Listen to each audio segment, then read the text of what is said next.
আসসালামু আলাইকুম। আমাদের শরীরের যে রক্তের নালীগুলো এটা কতটা পরিষ্কার আছে এইটা বের করার জন্য আমরা 4টা পরীক্ষা প্রধানত করি। তা প্রথম যে জিনিসটা, একটা পরীক্ষার মধ্যেই 4টা জিনিস বের হয়। একটা হচ্ছে এসডিএল। এইটা সাধারণত হাই ডেন্সিটি লাইপোপ্রোটিন বলি আমরা। এটার পরিমাণটা সাধারণত 40 যে আছে মিলিগ্রাম পার ডেসিলিটার। এইটার যদি বেশি থাকে, এর চেয়ে কী হয় বেশি, তাহলে এটা ভালো। আচ্ছা, আমরা যদি একটু খেয়াল করি যে সকালের নাস্তাটা 40 টাকার বেশি হইলে যদি আমরা খাই খরচ করে, ভালো হয় না? হ্যাঁ ভাই। এলডিএল এইটার পরিমাণ সাধারণত যদি 100 যে রয়েছে মিলিগ্রাম পার ডেসিলিটার, এর চাইতে যদি কম হয় তাহলে ভালো। তাহলে আমরা খেয়াল করতে পারি দুপুরের খাওয়াটা 100 টাকা হলে ভালো হয়। হ্যাঁ ভাই, ঠিক আছে। এরপরে যেটা রয়েছে টিজি, ট্রাইগ্লিসারাইড, এইটা সাধারণত 150 যদি কম হয় তাহলে হচ্ছে আমাদের জন্য, শরীরের জন্য ভালো।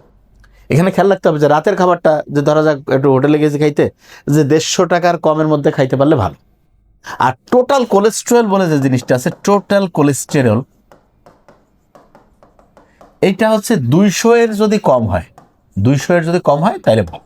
আচ্ছা, এখানে একটা জিনিস বলে রাখি, এইচডিএল যেটা, এই যে হাই ডেন্সিটি লাইপোপ্রোটিন, এইটা সাধারণত হাই না, এটা যত হাই হবে তত ভালো, যত হাই তত ভালো। মানে এটা যত বেশি 50, 60, 70, 80 যত বেশি আলহামদুলিল্লাহ ভালো। কেন? এটা কি করে, রক্তের নালীগুলোর মধ্যে যে চর্বি আছে সেইটাকে হচ্ছে সে দেখা যায় কমিয়ে ফেলে, সহজ করে যদি আমি বলি। আর এলডিএল যেটা আছে, এ কি করে, এইটা যত, এই যে 100 চাইতে কম, মানে যত কম হবে তত ভালো। টিজি, ট্রাইগ্লিসারাইড, এইটা হচ্ছে 150 এর যত কম তত ভালো। টোটাল কোলেস্ট্রল 200 এর যত কম তত ভালো। এখানে একটা জিনিস বলি, অনেকে বলে না যে অ্যাথেরোস্ক্লেরোসিস, রক্তের নালী হচ্ছে চর্বি জমে গেছে, এইটা খেয়াল রাখবো যে এই টিজি প্রধানত।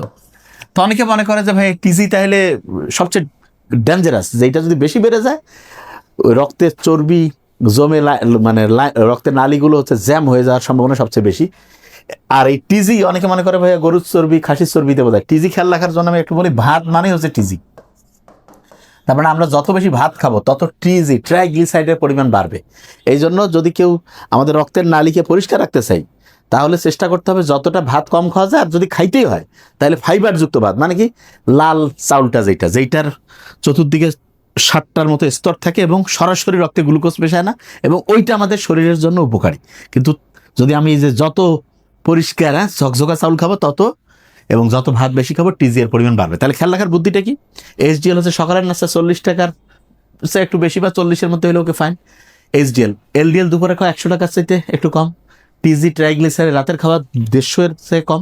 আর টোটাল যে কোলেস্ট্রল এটা 200 এর চেয়ে কম। ঠিক আছে। এবং খেয়াল রাখতে হবে ভাত মানে টিজি, ভাতের পরিমাণ বাড়া মানে টিজি এর পরিমাণ বাড়তেছে, রক্তের নালী হচ্ছে যে চর্বি জমে একদম জ্যাম হয়ে যাবে। আল্লাহ না করুক ওই যে অ্যাথেরোস্ক্লেরোসিস হয়ে, যে হার্টের যে সমস্যাগুলো এই হঠাৎ করে যে হয়, এটা টিজি এর কারণে হয়।